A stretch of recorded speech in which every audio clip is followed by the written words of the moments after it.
जय हिंद दोस्तों। भारत के chief of army staff Upendra Dwivedi ने पाकिस्तान का फील्ड मार्शल आसिम मुनीर को एक मैसेज दे दिया।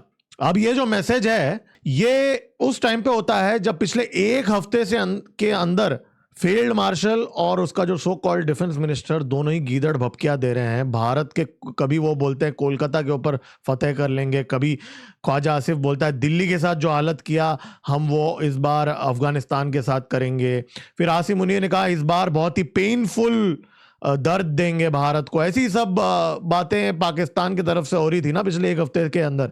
तो अब हमारे जो आर्मी चीफ हैं उन्होंने आज कहा कि जी अगर पाकिस्तान टेररिस्ट को शरण देते रहेगा और टेररिस्ट पाकिस्तान के अंदर जो ऑपरेट करते रहेंगे भारत के खिलाफ, तो पाकिस्तान को ये डिसाइड करना पड़ेगा कि उसको ज्योग्राफी के अंदर रहना है कि नहीं रहना है, हिस्ट्री के अंदर रहना है कि नहीं रहना है। अगर आपको याद है 8 महीने पहले भूगोल बदलने की बात हमारे आर्मी चीफ ने इन्होंने ही किया था और आज वापस ये एक वार्निंग उन्होंने दी है। और ये उन्होंने उस टाइम पे दिया है जब कुछ ही दिन पहले फील्ड मार्शल ने क्या भौंका था। उसने भौंका था कि भारत इस बार अगर कोई मिस एडवेंचर करेगा तो द कॉन्सिक्वेंसेस जो होगा वो फार रीचिंग होगा और पेनफुल होगा भारत के लिए। ऐसा गीदड़ भपकी दिया था ना उसने। और इनफैक्ट उसने ये भी कहा था कि जो जंग है भारत और पाकिस्तान के बीच में वो दो मिलिट्रीज के बीच में नहीं है, दो देशों के बीच में नहीं है, वो दो आइडियोलॉजीज के बीच में है। ऐसा जो उनका चड्डी बनियान ऑपरेशन था मार्का हक, उसके सो कॉल्ड एनिवर्सरी में उसने भौंका ना आसिम मुनीर ने।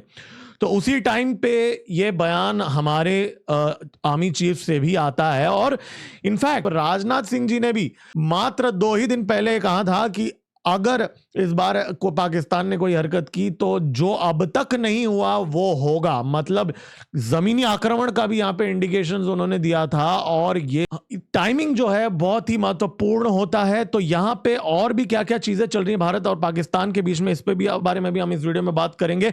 दोस्तों लाइक का बटन दबा दीजिए, सब्सक्राइब का बटन दबा दीजिए और बेल आइकन दबा दीजिए। चलिए स्टार्ट करते हैं। देखिए अक्सर ये बयानबाजी रेथोरिक भी होती है, कॉग्निटिव वॉरफेयर भी होता है, लेकिन हमारे आर्मी चीफ का हिस्ट्री और ज्योग्राफी बदलने की बात करना रेथोरिक को एक लेवल ऊपर लेके जाता है। उस टाइम पे जब पाकिस्तान न्यूक्लियर धमकियां भी देता है और लिमिट्स की बात करता है, भारत ने भी अपनी लिमिट तो बता दिया है कि जी कोई लिमिट नहीं है, हम तो किसी भी एक्सटेंट तक जा सकते हैं। और आसिम मुनीर को जो ओवर कॉन्फिडेंस आ गया है कि ट्रंप उसको बचा लेगा, वो डेल्यूजन हटाने की टाइम टू टाइम उनको डोज देना पड़ेगा और उनको याद दिलाना पड़ेगा। तो ये काम आज इन्होंने किया है ये बयान। और पिछले कुछ दिनों में पूर्व आर्मी चीफ और आरएसएस के लीडर ने जो पाकिस्तान से दोस्ती करने की और क्रिकेट खेलने की बात की है, उसने कहीं ना कहीं भारत के मैसेजिंग को थोड़ा सॉफ्टन कर दिया था।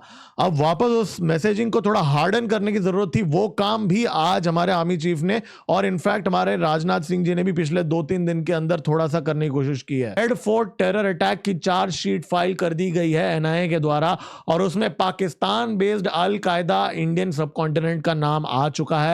और उनके जो 2 लीडर्स जिनका जो माना जाता है ये ग्रुप को लीड करते हैं वो पाकिस्तान के अंदर हैं इस समय और दोनों ही अमेरिका के लिस्ट के अंदर हैं, अमेरिका के सैंक्शनड टेररिस्ट्स हैं। अब भारत और पाकिस्तान के बीच में यहां क्या चल रहा है इसके बारे में हम इस वीडियो में बात करेंगे। दोस्तों लाइक का बटन दबा दीजिए अभी और सब्सक्राइब का बटन दबा दीजिए और बेल आइकन दबा दीजिए। महत्वपूर्ण वीडियो है, चलिए स्टार्ट करते हैं। ख्वाजा आसिफ जो पाकिस्तान का सो कॉल्ड डिफेंस मिनिस्टर है, उसने भौंका था दरअसल 2 दिन पहले। उसने उनके जो सो कॉल्ड पार्लियामेंट के अंदर उसने कहा था पाकिस्तान काबुल के साथ वो करेगा जो पाकिस्तान ने दिल्ली के साथ किया था। अब दिल्ली के साथ तो सरेंडर कर लिया था पाकिस्तान ने, ऑपरेशन सिंदूर के अंदर भी एक भी मिसाइल तो दाग नहीं पाए, राइट।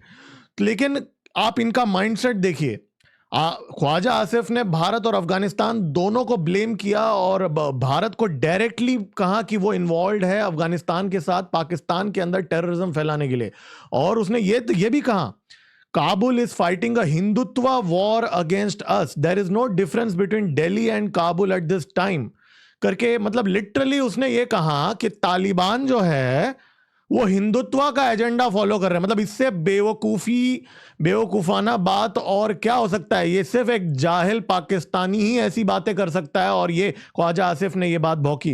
देखिए एनआईए ने अपने चार्जशीट फाइल कर दिया है अपना और पाकिस्तान का अल कायदा इन सब कॉन्टिनेंट को नेम किया। कल के वीडियो में मैंने आपको बताया था। अब उसके नए डिटेल्स में आपको बताता हूं। यहां पे जो अंसर गजवात उल हिंद जो है, ये ऑफशूट जो है अलकायदा का, इंडियन सब कॉन्टिनेंट वाले का, उनके जो लीडर्स हैं, खास करके जो ओसामा महमूद और आतिफ याया घौरी, ये दो जो AQIS के जो चीफ और डेप्यूटी चीफ हैं, ये दोनों ही अमेरिका के डिक्लेयर किए गए टेररिस्ट्स हैं जो पाकिस्तान के अंदर ऑफिशियली हैं।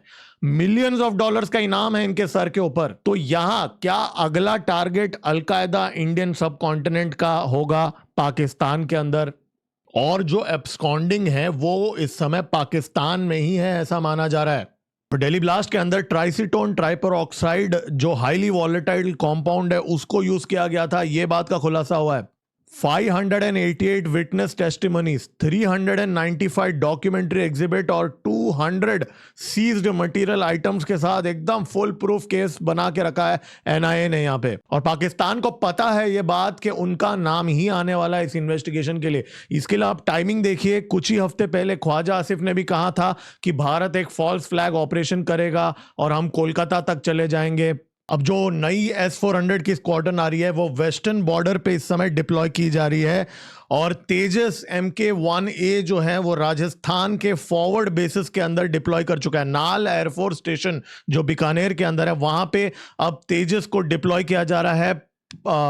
फलोड़ी एयरफोर्स स्टेशन के अंदर भी एक दूसरा स्क्वाड्रन वहां पे डिप्लॉय किया जा रहा है इस समय।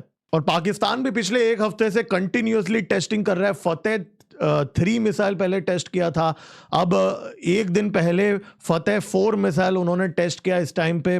और भारत ने भी अग्नि 5 MIRV न्यूक्लियर पावर्ड मिसाइल की टेस्टिंग की है इसी हफ्ते के, मतलब कुछ ही दिन पहले। तो ये सारी चीजें एक साथ हो रही हैं। और इसी हफ्ते ये भी बस्ट हुआ, एक बहुत बड़ा मॉड्यूल हमने इसके बारे में डिस्कस किया, 1000 जगहों पे रेड गिरा था। और पाकिस्तान का ISI दिल्ली के एक मंदिर में, हरियाणा के मिलिट्री कैंप में और उत्तर प्रदेश के पुलिस स्टेशन में भी हमले प्लान कर रहा था। और कल ही हमने डिस्कस किया था कि 40 से 50 लोग मारे हैं पाकिस्तान आर्मी के और सिक्योरिटी पर्सनल बजौर के अंदर। ऑफिशियली ISI ने 9 का नंबर दिया है, 18 का नंबर दिया है, लेकिन सच ये है कि 4 अलग अलग जगहों के अंदर हमले हुए तालिबान के द्वारा, TTP के द्वारा, और इनमें 50 पाकिस्तानी ट्रूप्स मारे गए थे। अब आप सोचिए कितनी बड़ी जिल्लत वाली बात है आसिम मुनीर के लिए कि जिस टाइम पे वो पंजाब के स्कूल के अंदर वो अब खुद के नाम को इंक्लूड कर रहा है टेक्स्ट बुक के अंदर, खुद को, और वो जो उसकी जो मरियम नवाज जो है, वो दोनों अपना नाम इंक्लूड कर रहे हैं स्कूल के टेक्स्ट बुक्स में। और ऑपरेशन चड्डी बनियान जो था उसको भी टेक्स्ट बुक के अंदर लिखाया जा रहा है, और एक फॉल्स नैरेटिव क्रिएट किया जा रहा है कि जी ये एक गॉडली फिगर बन रहा है पाकिस्तान के अंदर। मतलब नॉर्थ कोरिया का किंग जोंग उन जो है उस लेवल का यहाँ पे डिक्टेटर बनने, एक तरफ वो पावर कंसोलिडेट कर रहा है और यहाँ 50-50 लोग बकरों के तरह यहाँ पे हलाल हो रहे हैं पाकिस्तान के अंदर। और ये पाकिस्तान के सिक्योरिटी वाले लोग हैं। और इन सब के बीच में जो उसका नाजायज पापा है आसिम मुनीर का, उसने आज कहा कि जी सीज फायर जो ईरान के साथ किया वो तो पाकिस्तान के लिए फेवर में हमने किया, क्योंकि पाकिस्तानियों ने हमें रिक्वेस्ट किया था, उनके लिए हमने किया था। तो आसिम मुनीर को कहीं ना कहीं ये लग रहा है कि जो उसका पापा है नया आसिम मुनीर, वो उसको बचा लेगा। लेकिन जनरल उपेंद्र द्विवेदी ने आज जो बात कही, राजनाथ सिंह जी ने जो बात कही, कहीं ना कहीं ये कम्युनिकेशन उसको काउंटर करने के लिए भी ये स्टेटमेंट्स दिए जा रहे हैं, क्योंकि इस समय ऑलरेडी एक तरफ से एक मैसेजिंग ब्लंट करने की कोशिश की जा रही है भारत के अंदर। हमारे जो पूर्व आर्मी चीफ हैं जनरल नरवणे जी, उन्होंने पाकिस्तान से दोस्ती की बात की है। RSS के एक चीफ सीनियर लीडर ने कहा कि जी पाकिस्तान के साथ क्रिकेट खेलना चाहिए। तो कहीं ना कहीं हमारी कॉग्निटिव वॉरफेयर जो नॉन एग्जिस्टेंट है, एक्चुअली है ही नहीं हमारी कोई, लेकिन जो थोड़ी बहुत है वो एकदम फेल हो गई थी ये 2 बयान की वजह से। तो कहीं ना कहीं राजनाथ सिंह जी ने और हमारे आर्मी चीफ ने, दोनों ने वापस थोड़ा ट्रैक पे लेके आए कि नहीं जी ये है, अभी भी हम आपकी ठुकाई करेंगे और ये जो हिस्ट्री और ज्योग्राफी बदल के तो रहेंगे लेकिन अगले बार कुछ करेंगे। लेकिन वो जो अगला बार ये बोल रहे हैं वो तो हो चुका है। दिल्ली ब्लास्ट में पाकिस्तान का बेस्ड टेरर ऑर्गेनाइजेशन का नाम जो है वो आ चुका है। अब क्या उससे इस बयान का कुछ लिंक है, क्या कनेक्शन है? क्योंकि जैसे ही NIA का रिपोर्ट आता है तुरंत अगले दिन ये बयान आ जाता है। और राजनाथ सिंह जी ने भी कहा कि भाई इस बार बॉर्डर रोक नहीं पाएगा। देखिए यहाँ पे आसिम मुनीर क्या कोई बेवकूफ़ी करेगा? इतिहास हमें बताता है कि पाकिस्तान ये हरकत करता है।